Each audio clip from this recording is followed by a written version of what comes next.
Hello, everybody, and welcome to this edition of the Big East Rewind. I am your host from Villanova University, Chuck Everson, and my partner, as always, my point guard, my buddy, my pal, Sonny Spera. How are you, Sonny? Chuck, I'm great. We have a good old friend, Orangeman, and a big guy. So I know that you're going to hit on a couple of those for sure. 2 out of 3 isn't bad, Sonny. I knew it. You know I knew it. 2 out of 3 is not bad, man. I like the bigness. I love that. You know that. We go back and forth with that. A lot of fun that we've had, and it's always good to have another post player, big guy in the room with us. So I love that. Whatever shirt he's wearing, orange or blue, it doesn't matter to me, really. Not anymore. It's been 40 years, Sonny. It's we can let it go now. You know what I mean? We didn't have a lot of success against you guys up at that place, and I still have nightmares of playing in the Dome, but that's okay. So without any further ado, let me introduce the big guy from Syracuse. You like how I said that, Sonny, right? Because Len Berman is still living here. You know that, right? About that, yeah.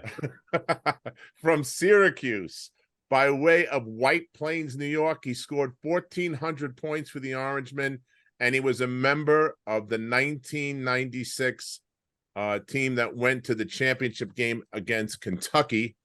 Please welcome to the Big East Rewind, Otis Hill. Otis, thanks for coming out, brother. How are you? Thank you. I'm doing well, gentlemen. I appreciate you guys having me on the cast. Well, yeah, thanks for coming out. I mean, it's, like I said, we've had a lot of fun doing this show, and we're going to have some more fun today talking to you about your career and your memories and time in the Big East Conference. So we're looking forward to that and beyond, because you played professionally for a little while. You bounced around with the in the CBA, the USBL, and stuff like that, and took the long way around, over in Europe and Poland, right? You played in Poland for a little bit too? Yeah, that was one of my first successful outings in Europe. Poland was a great place to play, and I loved it. And won championships on all those teams. So we'll talk about that as we get into it. You won a couple of chips in the USBL, and you won a CBA title, right? And Yep. I think you won the Polish Cup too, right? Yeah, we won the Polish Cup. We fell short after that season, but yeah, that was a great championship ride. Yeah, so we'll get into all that. So White Plains, New York. How do you get from White Plains, New York to Syracuse and the Carrier Dome? How does that happen? Oh man, it was crazy because my dad and mom moved to the Bronx, and then they moved to White Plains because I had a lot of family in Westchester County and things were getting a little dangerous. So it was just Boeheim came to the house and he won my dad over. Villanova was right there in the ranks. I loved Villanova. I almost became I was right there in Villanova, but the beds were too small. I get that. Believe me. When I went on my visit to Villanova, I loved everything about Philly. My mom loved it. And then I went in and I said, Dad, they got bunk beds. And he looked at me, he said, what? I said, look. Wow. And you have to know the right people, though. I mean, I was there, and they got us. I roomed with Wyatt Maker, who is also a big guy on our team. And right. they got us 7-foot bunk beds. It was the biggest thing you've ever seen in your life. It was still, and listen, because the rooms were so small, you couldn't put them both on the ground and have room. The bunk beds made at least cleared it out for you, but we had 7-foot bunk beds. Thank goodness. Wow. Yeah. It was like crazy. Yeah, to get all that body and all those big bodies in one room like that was crazy. So right. Yeah. Well, yeah. Jimmy came to the house. He was honest. Coach Morgan came, and I think the relationship between Coach Morgan, my dad, and myself was the reason I chose Syracuse, and also it was close to home. Wayne Morgan. Now, yes, sir. Came in my senior year. I got to know him just a little bit. Right. Was Bernie one of the guys that recruited you as well? Funny story about Bernie. Bernie didn't like me at first. Really? Bernie said I was lazy. He couldn't stand me, but he explained to me why he thought that. He said, I didn't realize how much better I was than my conference.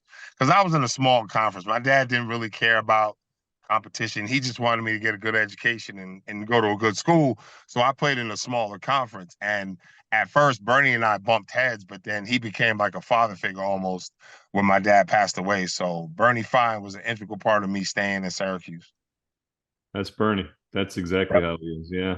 You know, it's funny. It's funny you pick up on that observation. I would have thought that when you lost your dad, that Bernie would somehow be in that mix and that influence, just because the type of person that he is, you know. But the Right. beginning, because he was he working with the big guys then? Because when we had him, he was with the guards, and Brendan Malone had the bigs. And then Right. Brendan left, they sort of switched. And I think because Bernie he'd get on Ronnie Cycli, like Ronnie didn't want to see Bernie coming, you know? So I can imagine that he would grind you every day before practice, right? Oh my Lord. Listen, the bigs had to be there 45 minutes dressed, taped, and ready to go. Yep.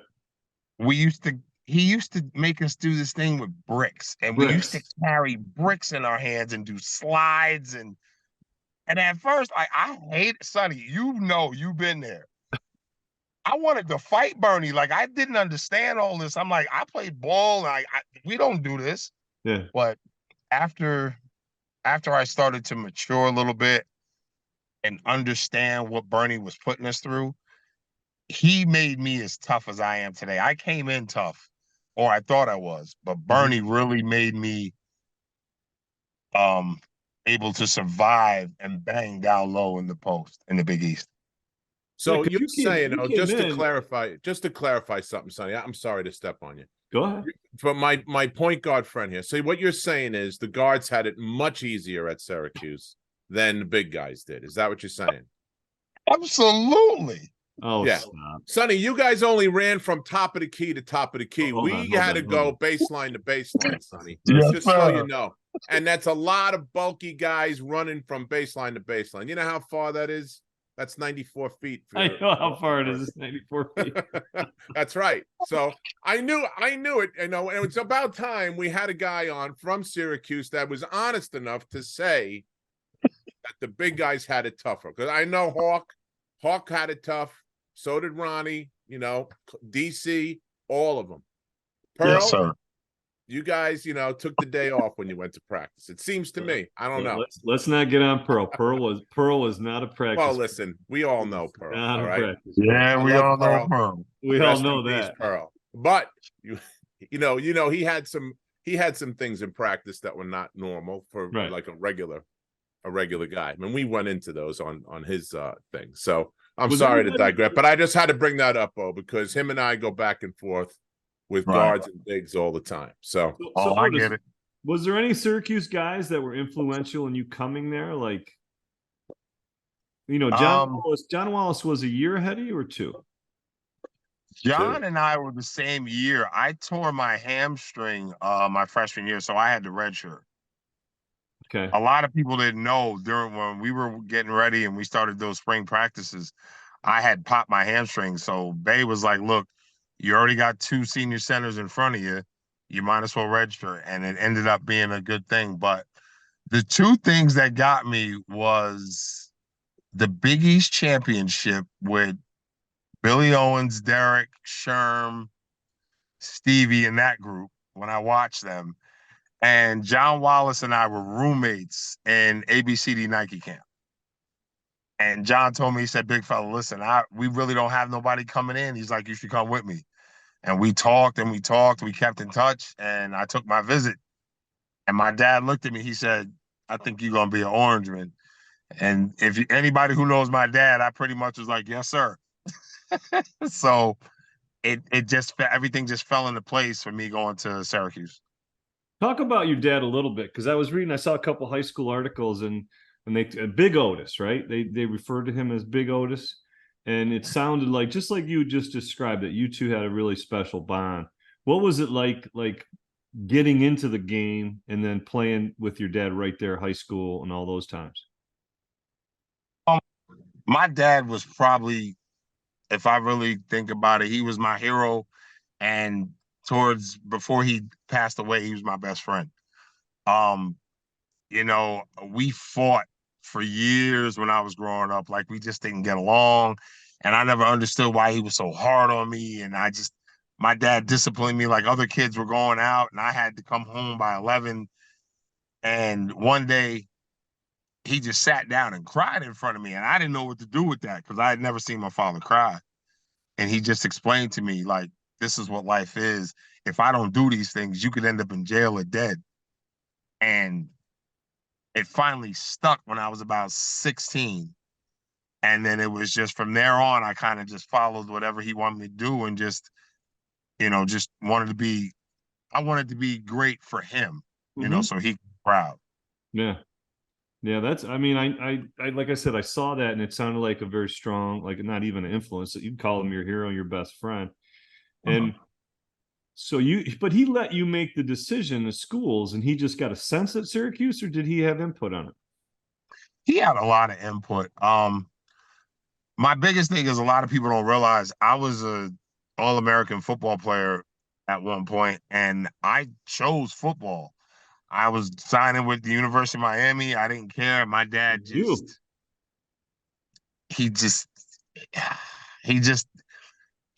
played and he got hurt trying out for the Dallas Cowboys. So ever since then, he was always kind of like he wanted me to shy away from football. And then he kind of got into my head about, the longevity and everything like that. So I did end up choosing, but he did have a lot of input. So they were it in the 90s. I was the number 5 tight end in the country, and I'll never forget. I took a visit to Miami, and I called my mom. I said, "Me and Dad have a great time. This is where I'm signing," and he had other plans. Dana Barrows talked about it too. He was another guy who's a great football player. He was going to go to Miami as well. Yeah. Yes, absolutely. Yep, I remember that. Yep. Good that we kept you guys in the basketball. Right. You might have played with The Rock if you went there, right? It was right around that time. Warren Sapp and Ray Lewis and those guys, right? I actually went to camp with all of them. We went to what camp was that? I can't remember what camp it was. And we all ended up being at a camp together and talking to a lot of those guys. Like Sapp, I remember speaking to Sapp a couple of times. Bob Marley's son, Rohan Marley, was there. Oh wow. So we they all were going, and I was like, you know what, this would be a good crew to go. But like I said, my pop didn't play no games, and when he thought something and he felt strong, it happened. Now, did speak of that? Did Syracuse football then say, "Hey, listen, why don't you?" Like Donovan McNabb did both. I mean, did they come after you to do that? Yeah, I actually wanted to quit basketball after my freshman year, and I had told. What happened? Yeah. I did, I redshirted and I felt like I could heal and I thought I was good enough that I could play and, all those things. And I had told my dad, I was like, Dad, I'm going to go off for the football team and that's it. And I'm going to do it. So I guess Boeheim found out, him and my dad talked. Next thing I know, my dad's knocking on my door. And that's all she wrote. I ended up playing basketball for 4 years. Wow. So that was it. The weird thing about that, right, is you played 2 years with Donovan McNabb on basketball. Wasn't he on your basketball team for 2 years? And here you are looking maybe to go to his team. Could have had 2 guys. Yeah. Could have had, yeah, right. Exactly. He wanted Donovan. It was funny. Me and Donovan spoke about it. And he was like, because we used to play like at basketball during the preseason workouts. At the end, sometimes we played touch football. Well, being men who we were back then, we were young and kind of wild. We said we're going to play tackle. So Don was designated quarterback. I was tight end. And he was throwing the ball to me. And he was like, "Oh man, you got some talent." So we started talking about it, and he was kind of influential in me thinking about joining. And I kind of wish I really did, but you never know with injuries and things like that. It could have went either way. Yeah. I'm surprised Coach Boeheim didn't hijack Coach McPherson and make sure that he had nothing, like he never bumped into you at Manly. You guys never crossed paths. Like, here comes Otis. Hey, come here, McPherson. Like he would grab Coach McPherson, completely steer him clear of you. Coach, coach knew, he knew, like, he's like, I'm not gonna argue with you. And he just called my dad. And I couldn't believe he had called my father because I was all set to start practice the next week. And my dad made an emergency trip up. He knocked on my door. We talked.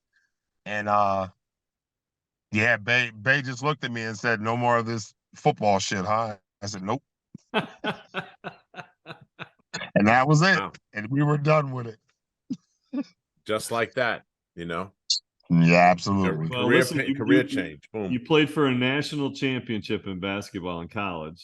And like Chuck said, you went on and you won a bunch of chips in the USBL, CBA, as well as Poland. So you're a born winner. You would have done just fine in either sport. Thank you. I appreciate that.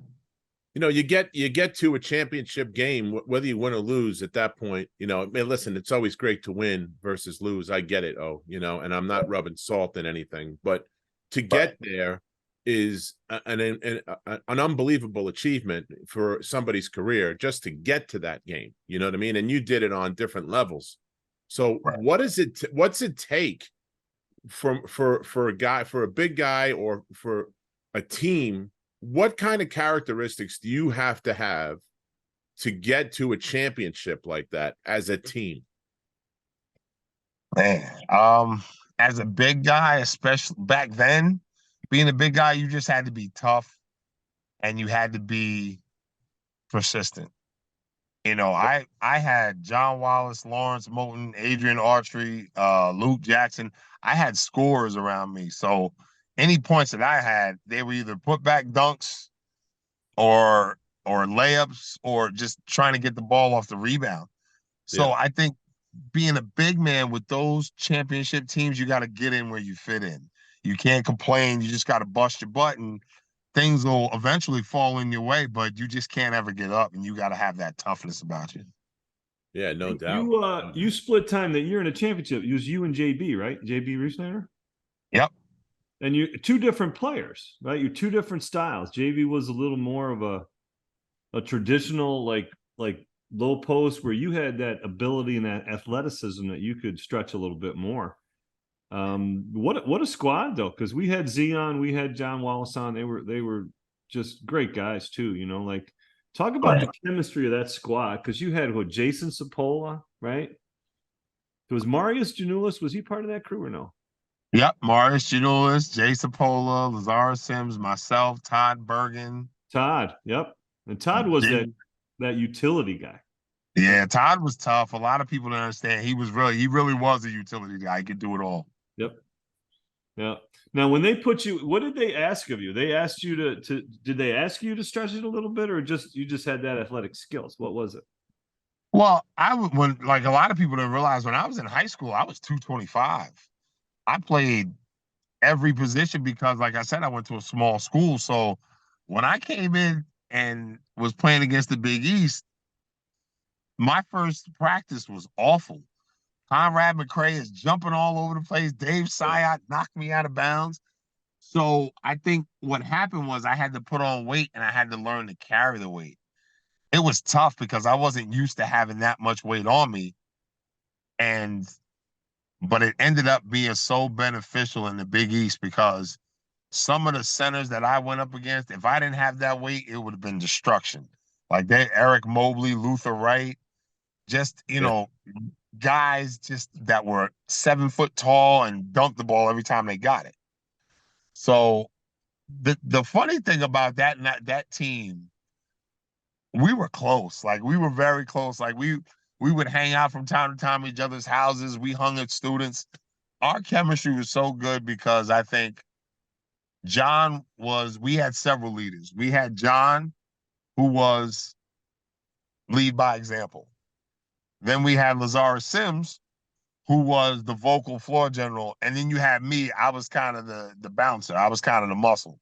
Mm-hmm. So we had so many different aspects that we all just gelled, and it made a beautiful team. Yeah. Go ahead, Sonny. Go ahead. I was going to say John and Z talked about it. They said before the last that season, John said, "Okay, everybody, you're coming to my house. We're going to work out in Rochester." Right? Were you part of that? Yeah. And It was it sounded like they put it all together. Mickey John Walker. John really, people don't realize that all they saw was when John got, if he had a bad game or, outsiders. But people in Syracuse know John was definitely our leader. And I can even remember during the Final Four when we were watching the selection show. John looked, when the thing came out, the room was silent. John looked around, he turned around and looked at us and said, "We can win this." And the room erupted. Like even Behan brought it in and said, "Let's go." And we, from that moment, I felt like we all had a chip on our shoulders and we all felt like we had a mission. And we really thought and believed in our heart that we could win that and beat anybody that we went up against. Yeah. So take us through that season. Take us through 96 and your path to the finals. I mean, that was a hell of a year in the Big East. You had guys like Ray Allen and Allen Iverson, Kerry Kittles, to name a few. That was a talented conference at that point. Talk about your path through the Big East first and getting past those guys, because when you look back at it and people say, they talk about teams and stuff like that, sometimes the Syracuse team of that era gets kind of overlooked because the star power and some of these other squads, man, was off the wall, right? Absolutely. I think the road, like I said, I think we got a chip on our shoulder once we started seeing all the media coverage, because a lot of times when we played in the Big East, that was like playing in the tournament. Going up against like you said, Allen Iverson, Ray Allen, Kerry Kittles. The Big East was loaded. So we felt like any team that we played outside the conference, we were ready for. So the biggest thing with us was people don't think we can win. We're going to go in and punch them in the mouth. And that's why I was kind of raised that way. So I was ready for it. So we went in like some dogs and we just said, we got to win and we're going to have to leave it out on the floor. And that path, man, it was, because we had some light games in the beginning, but they were even tough. But then when you get to Georgia and go that overtime game, I mean, and then Kansas always holds a special place in my heart because they were talking, excuse my French, they were talking shit about me. Yeah.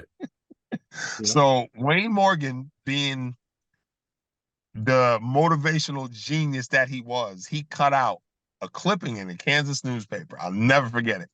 He photocopied it, made it a little bit larger, and highlighted some parts and put it in my locker the day before the Kansas game. And basically it was an article of Scott Pollard and I think Rafe LaFrance. Yep, LaFrance.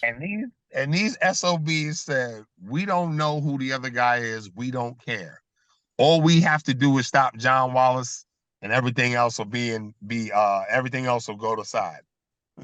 So I'm reading this before practice, and I said to everybody, "Nobody talk to me till tomorrow." And I was focused. I didn't sleep. Before the Kansas game, and I think that was the chip that not only myself, but I think all of us in our way had to get through the tournament and make it to the national championship. Yeah.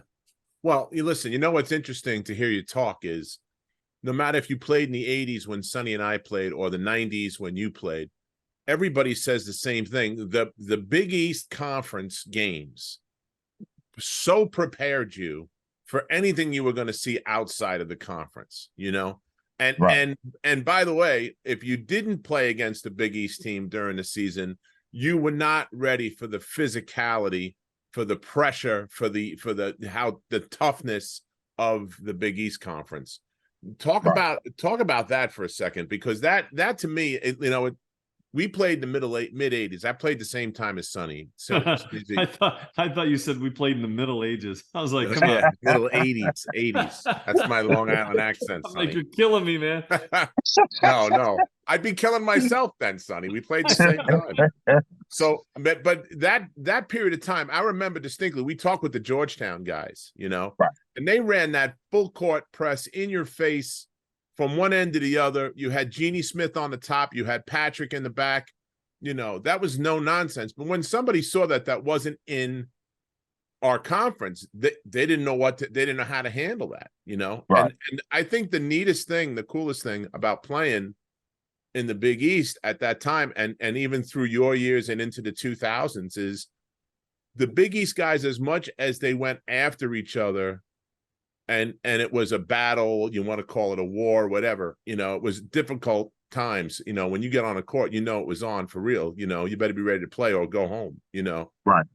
But we all rooted for the teams that were in the conference playing outside the conference. So if St. John's was playing, Kansas or something, we'd be rooting for St. John's to beat them. Now, the only exception is the two guys I'm talking to, the Orange Man. Maybe you didn't root for the Hoyas so much. Oh, I could probably say that without exception. So talk about that. Talk about, the battles that you had within the conference and how it prepped you for Kansas and squads like that.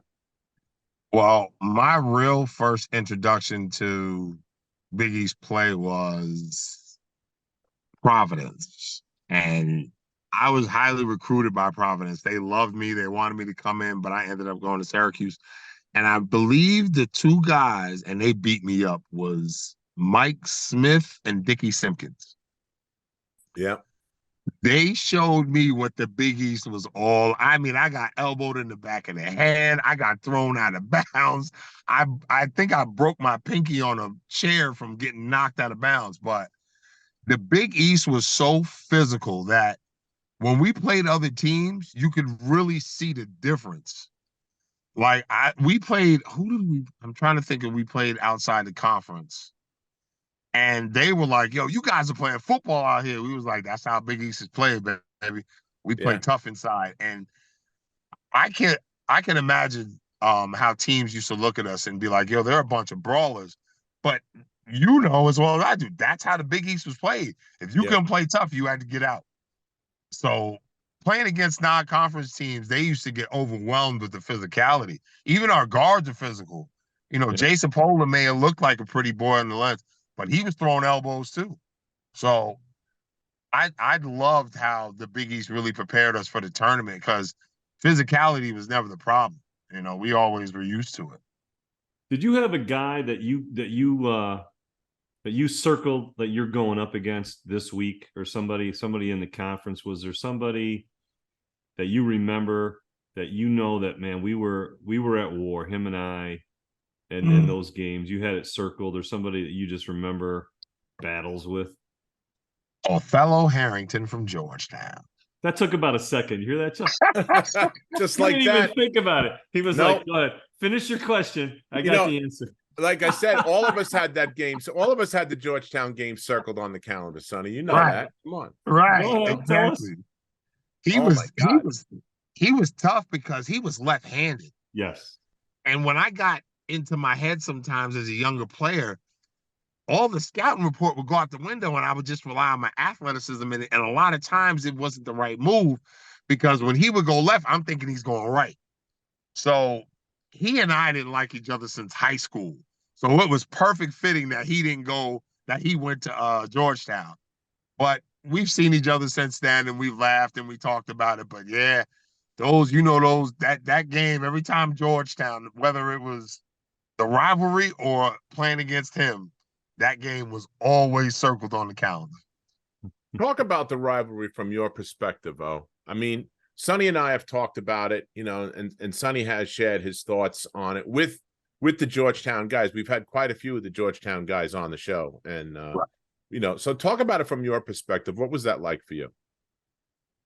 It was amazing because I have family in Virginia, in the DC area. And a lot of times when we would go there, they would be my motivation to play.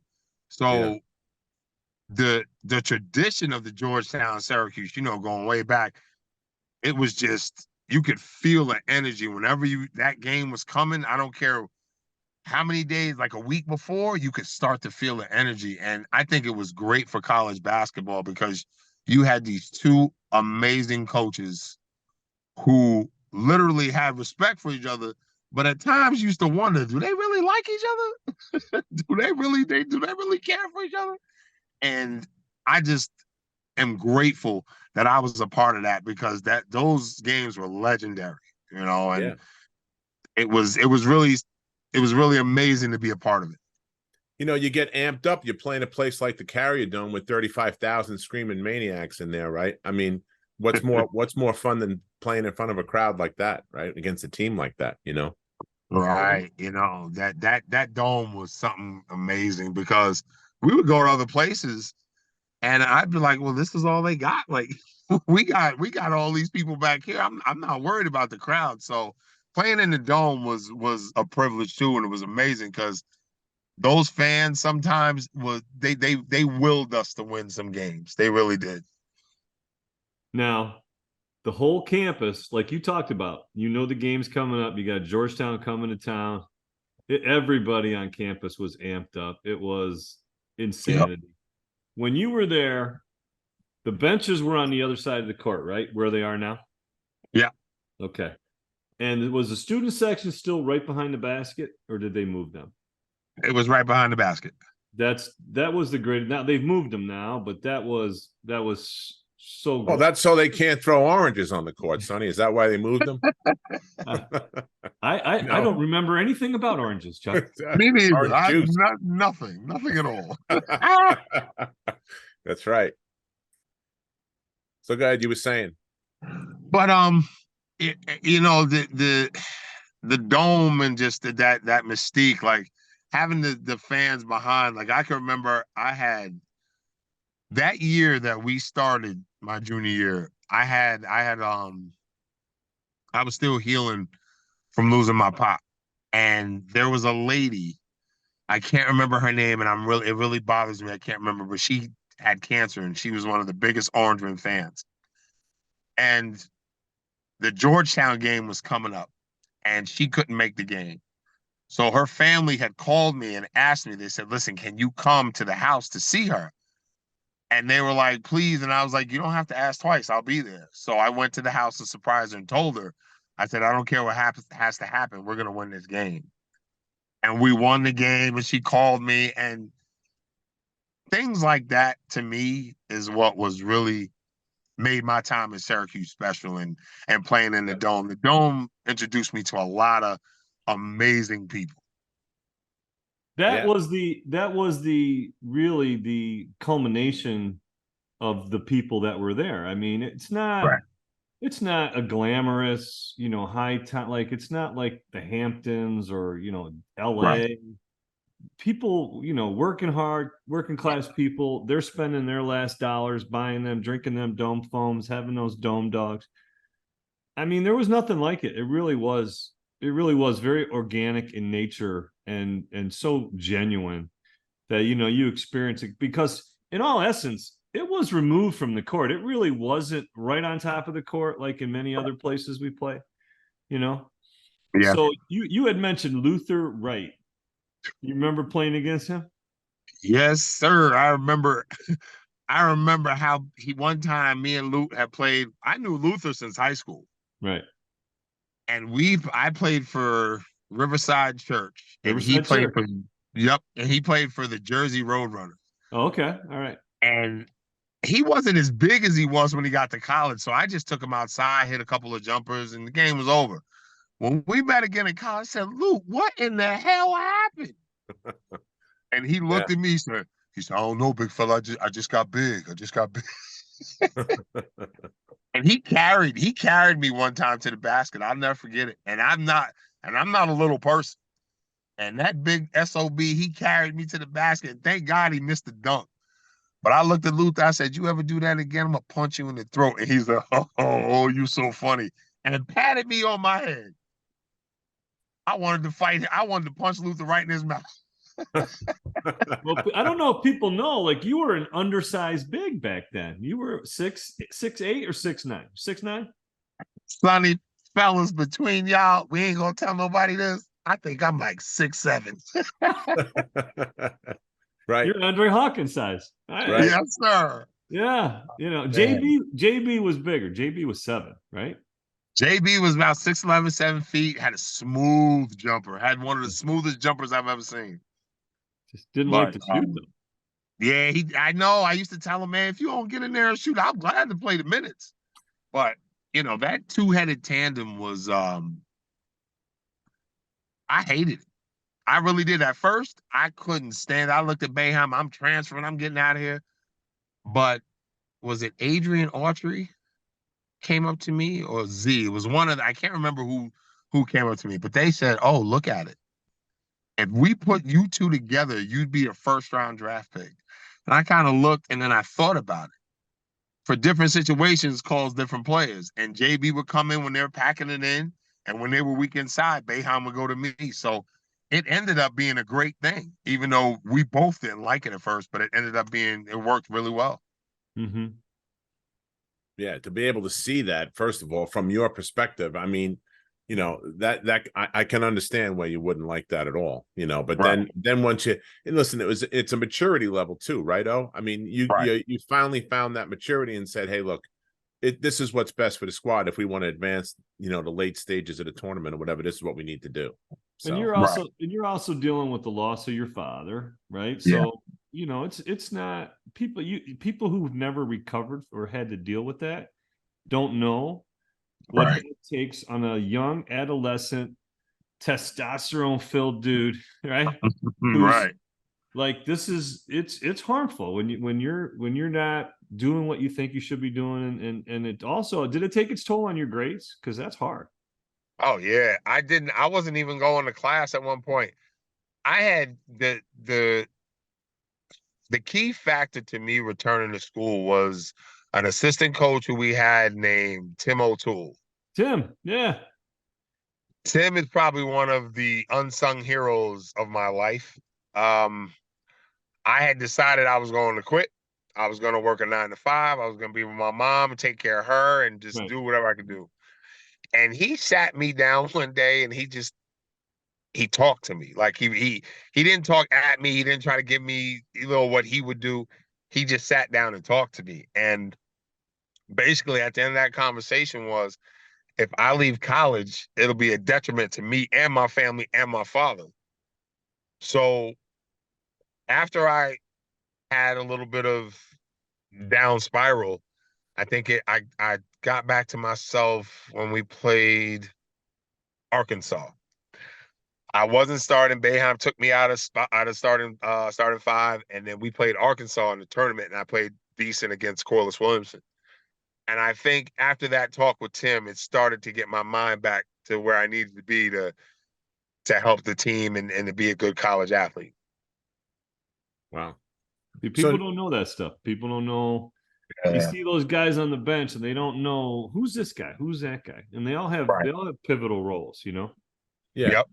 Yep. Jay Wright's whole thing is everybody's got a different job, but it's all the same. In other words, the value of everybody's job is equal, but everybody's got a different job. So that's how you get championship teams and winning teams. So now we get into the Final Four, okay, to go, in 96. Where was that Final Four, first of all? Jersey, I think. That was at the Meadowlands. Yeah, right. Yep. Local. So that was kind of cool. I mean, Syracuse travels well all the time. That was the last small arena. No longer. Right? After that, they were like, listen, we got to seat 60,000 plus. No more 23, 18,000, whatever the Meadowlands held. Tough tickets. Yeah. But you guys travel well. I mean, Syracuse, their people go all over the place to see their team play. I mean, so it must have been like a home court advantage for you guys, no? It kind of was, because I can still remember putting my headphones on and walking out of my hotel room. Yeah. And when I tell you, it was kind of like a cylinder type hotel. Yep. And all the rooms, you come out and it would have a focal point would be in the center. Yep. So I come out of my room and all I see is orange. I mean, every floor, there was nothing but orange. And I said, we got to win for them. Like it really boosted us like past Mississippi State and to be able to battle with those guys, because Right. the confidence that the fans had in us. And like you said, the orange, we travel well. You'll look around in Hawaii and see half the gym orange. Right. So having that as is a plus. It definitely is a plus. So I got to ask you. I heard you have a deep love of a certain animal off the floor. Yep. Horses. When did you get into horses? Fill me in. Give me the background. I know Another Kentucky thing. You keep I having know all you're these a Kentucky guy. all now, these but Kentucky references, though. What the heck? Listen, my wife, I still had a lot of issues from not dealing with my dad, and I hadn't started therapy yet. So my wife looked at me one day and she said, "You want to ride a horse?" And I said, "I haven't been on a horse since I was 15 because my grandfather's from the South and they had horses." But I told my wife, I was like, "Okay, why not?" So I started riding, and it took me a minute. And then one day, me and her trail rode up on top of a mountain, and the sun was coming up, and it was like the most perfect scene. And I just started crying. And my horse was acting funny. And she said, "Are you okay?" I said, "Yeah." I said, "This is the best I've ever been." So horses have become therapeutic for me. And I have, we have we have 4 horses right now. And I'm looking to sell and I buy and, and that type of thing. But horses are they're like the mythical animal, man. We don't deserve them. They're too good. Yeah. When we were down, we played our championship game in Lexington, and we went down to the horse farms. Coach Massimino took us down, and we're with horses like Seattle Slew and Alydar and Right. all these big money winners. It was amazing, Yeah. the athletes that they really were. They just walked, and you see the muscles just pop from these things. Right. Beautiful, beautiful animals, man. It was Yes, unbelievable. sir. Yeah, Absolutely. unbelievable. But it's a big business. It's no joke. You start breeding horses, man. It was back then, I think it was $250K just to have your mare go in to the breeding shed, whether anything happened or not. That was Yeah. it was crazy. So Racehorses, that racehorses down here is really the big money. I do, people want personal horses. I may breed my mare or find a horse for them, but that racing is something to behold, man. It really is. yeah, they're really it's something else. Right. So Now, so go ahead, son. When you graduated, you went a corrections officer. Is that what you were? What were you? After I When you came played, back, after I retired, I came into corrections. I started out at Rikers Island, and my cousin was like, no. He was like, "Listen, I understand what you want to do, and I know you could do the job, but why don't you come upstate New York and work with the juveniles? You'll make more money." At that point, I was going through a divorce, so I heard more money. I was like, "Let's go." So I ended up working with some of the most dangerous, talented, damaged children you ever want to meet. wow, probably off the charts, brilliant. I'm going to guess. I had one kid, Sonny. I had one kid that literally he would he would never go to school. And he was one of the biggest monsters I've ever seen. Like he was my size at 16 and was huge. And he would never go to school. He wouldn't pick up a book, but he would pass every test the teacher threw at him. And one day I just walked up to him. I said, "Big homie, let me ask you a question. Do you study?" He was like, "Nah, I just know it." And I smacked him. I didn't smack him hard to knock him off his feet, but I smacked him. I said, "Yo, what are you doing here?" I said, "The thing that you can do, brilliant people do and make money, what's it?" And then he started telling me his story, and then I kind of smacked myself. And he laughed, and I said, "Bro," I said, "you don't deserve that, but you deserve a good life." And he lives now in Carolina, working a job, his own business. So Wow. one good story out of a billion. Well, that's pretty cool. Yeah, but you're here to do that. Now, when you talked to him, not knowing his story, did that jar some stuff for you? Absolutely. Absolutely. He lost his dad when his dad was a sanitation worker, if I believe. got killed in a shooting. His mom was so sad, went to drugs. He ended up selling drugs, trying to take care of her in the house. You know that whole story. And a lot of it did resonate with me because my parents kept that away from me, but I also had friends who were going through the same thing, so I understood. And guys, it's heartbreaking to hear some of these stories, and you wonder why these kids, people say they act like animals. Well, if you treat a human being like an animal, they're gonna start acting like. Yeah. Yeah, people And don't understand. Like Jeannie Waldron and I, that's one thing we always talk about is like, you don't know what someone's going through. right, You meet them and talk to them, you have no idea what led them to that point. right. You know? There are a lot of good stories, but I wish there were more good than bad. But it's just, this world we live in now with everything being the way it is. I just pray. That's why I live in the country. I go to work and I go home. Yeah. Yep. So let's get back to your career stuff. So now you get overseas and you're playing. Did you go to CBA first or the USBL? USBL first. I think that was in Pennsylvania. Okay. And Daryl Dawkins was my coach. That's right. The Pennsylvania Valley Dog. Chocolate Thunder. Wow. Chocolate Thunder was as wild as you think he is. Let me tell you. I've hung with him a couple of times. I know exactly how wild he is.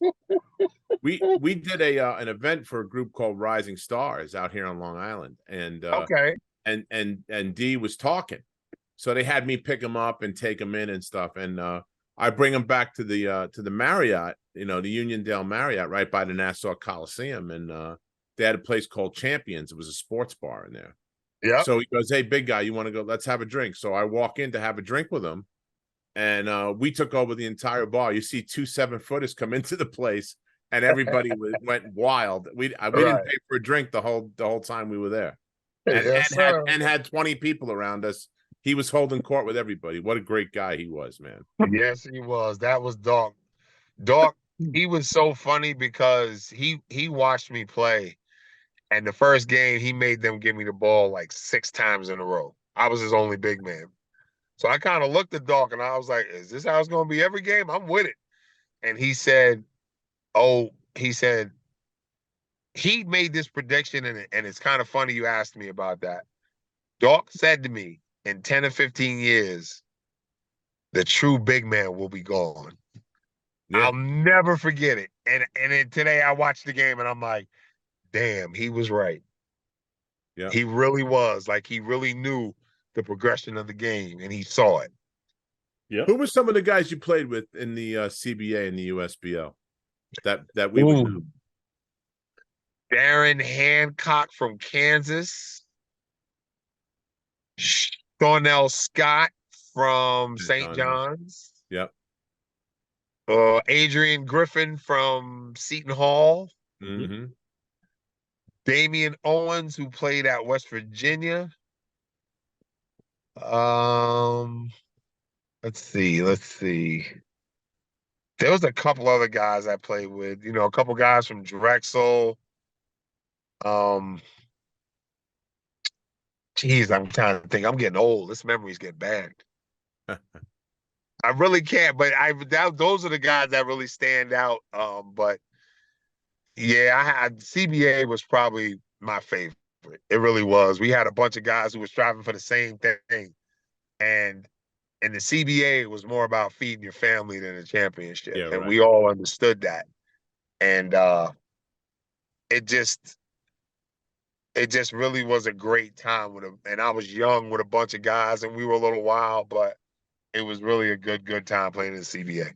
And there's some wild places that you'll never get to go to in your whole life. Like, I think we played in South Dakota and La Crosse, Wisconsin, and Topeka, Kansas. And And I lived in Casper, Wyoming. I played in Casper, Wyoming for Cassie Russell. So Russell. You were out there where the deer and the antelope play, brother. There was nothing out there.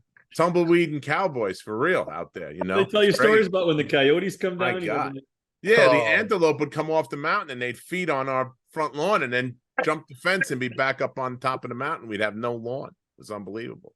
Man, So, we played. Where did we play? I think it was Yakima, Washington. case in point, there you go. Woo! Who the I was hell like- goes to Yakima, Washington? Right, right. You know, I come on. called my mom. I never It's on my forget it's on my mom. bucket list, though. It's on my bucket list. I had called my mother, and it was the day before the game. We had flew in that night, and the flight was awful. We were flying over mountains in a prop plane. I told my mother, I said, Ma, can you send me some money? I'll get it back to you. I'm taking the bus home. And my coach laughed so hard that he made me laugh, so I ended up staying. But yeah, CBA was rough in some of those places.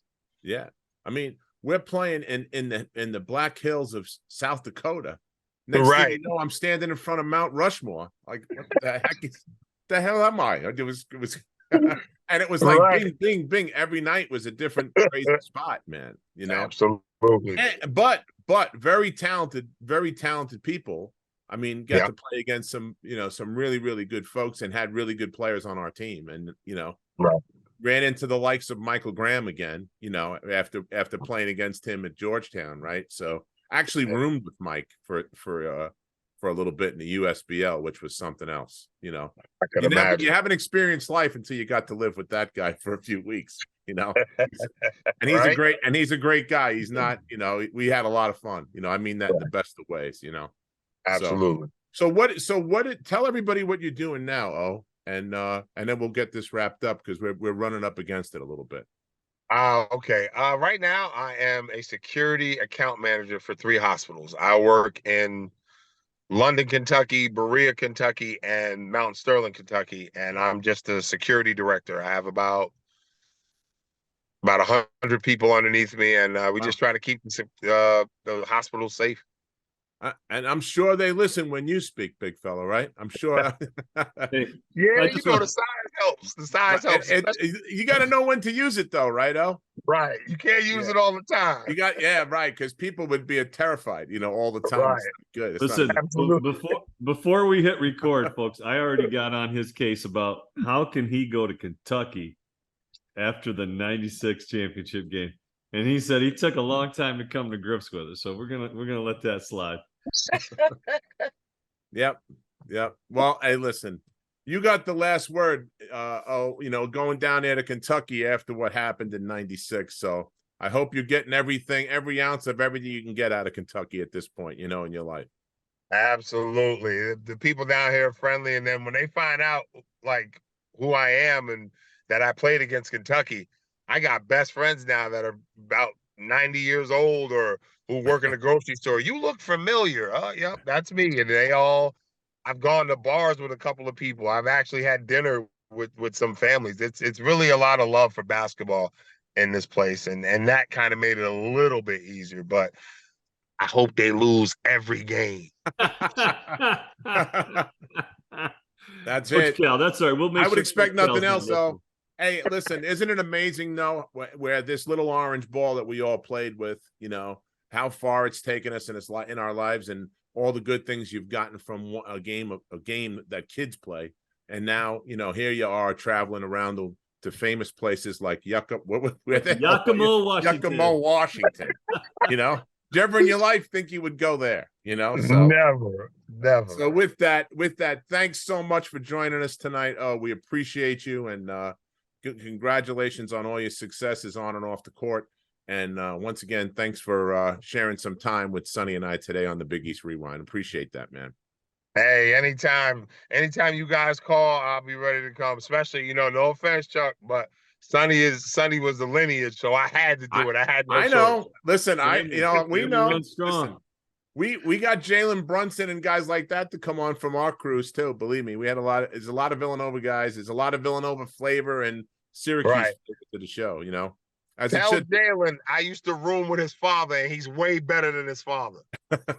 I will tell him that. I'll see Rick probably before I see Jalen. But yeah, Well, tell great. Rick I said that. I certainly will. Well, you've been listening to the Big East Rewind with Sonny Sparrow and Chuck Everson. The Big East Rewind is produced by and directed by Nick Chico Chorus and Daryl Gurney. You can check us out on all things social media by putting Big East Rewind in the search bar. We're building a website now. That's new news, right, son? Building a website now. We're gonna have that up soon. We'll let you know when that happens, and you can get all your information from that. Our YouTube shows, you go and put Big East Rewind in the search bar, and we ask you to share, like, and subscribe. So have a great night. Thanks for joining us, everybody. Take care.